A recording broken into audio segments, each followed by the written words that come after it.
Alright, definitely part 3 here for you, and I hope I'm going to be able to explain this one very nice for you, where you can understand what I'm talking about. Well, first of all, I'm out here zooming around on the horizon line, and I see this buoy marker, and oh my goodness, that buoy marker's sitting on the edge. Oh my God, it might fall off, but watch it. Watch how it bounces up and down, and half of it disappears, and then it pops back up. You know, just think if it was really, really stormy out there. 1 minute you'd see it, 1 minute you wouldn't, because it creates a water wall. Tides, depending on which way the winds are blowing, the wind affects the tide. I'm a big fisherman, and I love to go fishing, and I've been out there where I was supposed to have a fairly high tide, and the wind was coming strongly out of the east, and I live on the west coast of Florida, so the wind actually blew the water off the shoreline, and I wound up getting stuck out there all night long, and I won't forget that night, because you know, it was a very bad night for me. You know, I was stuck out there till like 5 o'clock the next morning, and I had to go to work. So I came home, got coffee, and went to work. So, you know, I know how the wind affects the tides. Also, you can test this out by just getting a bathtub of water and get you a good fan going and blow the water with the fan. It'll blow a lot of the water to one side of the tub. So this is what happens on the shoreline. You know, you got that wind out there blowing, and it's creating waves, and it creates wakes, and it creates swells. So this is up on a swell, and you know, I see this big old ship right here. You can see the water. It's close. I can see the water running along the edge of it.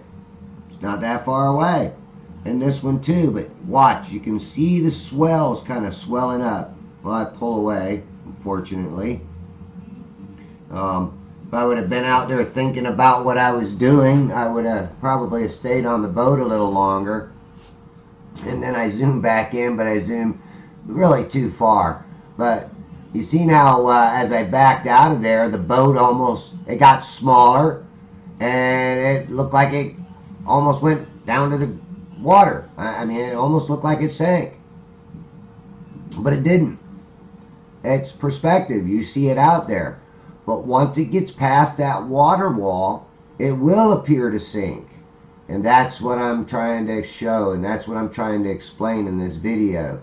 Same way here, you got a green buoy marker out there and a red one. Are they both on the edge, you know, or are they just at the top visible part of that swell?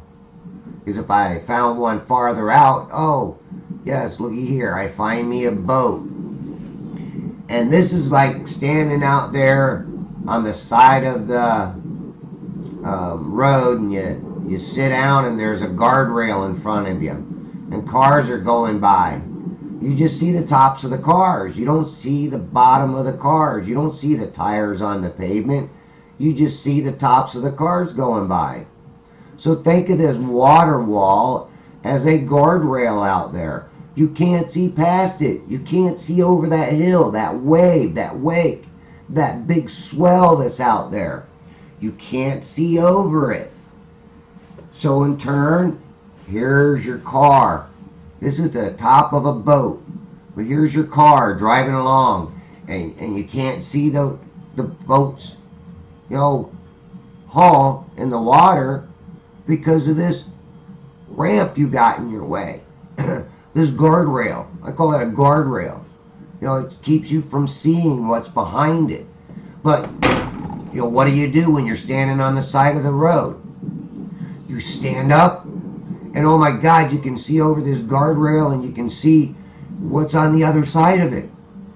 So, like I say, these waves, these swells, react like a wall. You won't be able to see behind them. So again, it's not going over the curvature of the earth.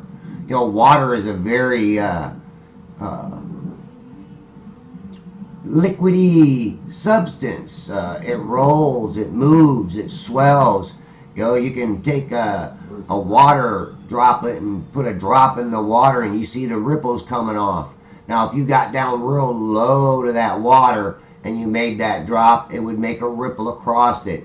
Now, you would see the tops of those waves, but you wouldn't be able to see the wave beyond that, or that wake beyond that, depending on the angle that you're at, your angular resolution. And, you know, again, along with that, you will get mirroring, depending on which way the sun is shining, what the water condition is out there in front of you. I live on the west coast of Florida, and some mornings there's no wind. It is just dead. And you can go out there and stand on the water, and it looks just like glass. It's just like glass. And it's so smooth.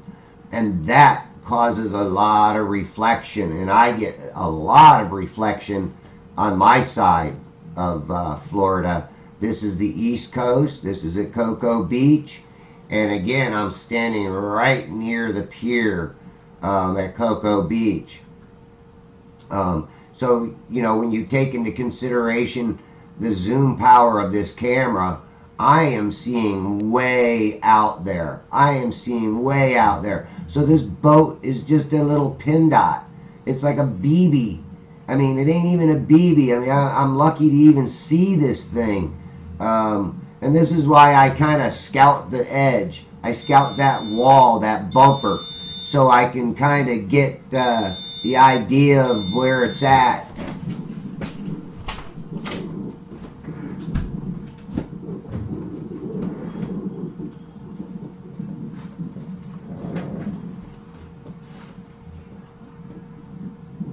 So this bumper was keeping me from seeing the whole boat. But I've got another video that I think you would like really well too. And I did show it, but I really didn't show it, I think, by itself, and I may have sped it up. I'm not sure. I will probably go back and look, but I think it might have been in my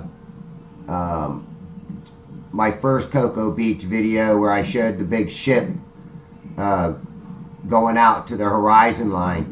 And in that horizon line, you got to think that that big ship, the top part, is just like this boat. It sticks up. It's sticking up, and it slowly sinks. See how this boat is sinking and then pops back up? That's because he's in them swells, and in the swells, and he's getting farther behind him. And the farther behind these swells, this bumper he gets, the lower he goes to the point where you don't see him anymore. Now this boat is like he's going north and south, so he's staying in that one area where he's just at the edge of that water wall. I'm able to see the top of his boat, but I can't see the hull of his boat. And you can also see how the water is swelling up right there too. If you watch, that water is swelling up, so you don't really see it, but if you watch the screen, it swells up. My screen shakes a little bit, but it swells up and then it comes down a little bit. It swells up and then comes down a little bit. And that's, like I said, that's that waking in the water. And it's pretty interesting when you look at these and you see them in the way that I see them. You got to have new eyes. You got to start really observing. And then when you observe, don't believe what somebody else tells you and says that this is a mirage, because this is definitely not a mirage. This is a boat just on the other side of that water wall, and you know, you can't see the whole boat. Again, I'll get into some of the mirroring in some later videos. But, like I said before, over on the West Coast, we get really smooth water, which actually creates a lot of mirroring. Now look at this buoy marker compared to that boat. So you can imagine how far away that boat is. So you can just imagine how far away that boat is. And I'm still picking up the top of it. Same way here. So can a smaller object, or an object just the same height or the same size, block out an object farther away that's the same size? Why, of course it is. I mean, look at the size of this buoy. It makes that boat look tiny. It makes the boat look tiny. But if the boat was in front of me, the boat would make the buoy look tiny. So I hope this is sinking into people when they look at this video and my explanation of what I see. I see it as this water wall. Why? Because I have spent a lot of time on the water.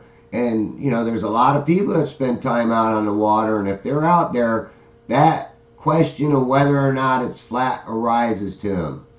I have a video where I was talking to a gentleman while making some videos up on my observation tower. And, he told me, he says, yeah, he goes, I've been out and, 60, 70 miles offshore and see lights on the shore. I said, oh, really? He goes, yes. It was on very, very clear night, wind, calm, no waves. He said, man, he says it was like a baby's butt out there, but he could see land. He could see the land because of the lights on the land. He said, man, the whole land was lit up. So he knew that there was the city right there. And there's no way, standing on a small fishing boat, are you going to see land that far away. If the earth isn't flat, you would not even see those lights. So he agreed with me that, you could definitely see land. You could definitely see the city lights from 60 miles away. And he said, and he was standing right on the water pretty much. He said it wasn't a very big boat. So you can imagine your height has a lot to do with your distance that you see. You go up on a mountain, you can see for miles and miles and miles. You can see way, way, way, way away with your naked eye. Now imagine going up there with a camera, zoom camera like this, the Nikon Cool-Pix P900, 83 times zoom. I am zoomed out there, and you can't deny that this is a boat, the top edge of a boat, out there scouring this edge. Again, look how long he's riding out there. I did not extend this video or slow it down. This is at regular speed. So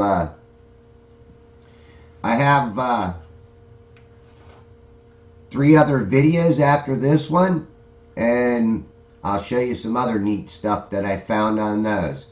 Help me explain and open people's eyes up. That's the whole thing. We close off our eyes and we open our mind up to science and education that has blinded us to what we actually do see. So observable science is the best science that's out there, because if you can't see it, how do you know it's real? And if you just believe it, well, then you're just believing in the belief system that they told you that you need to believe. You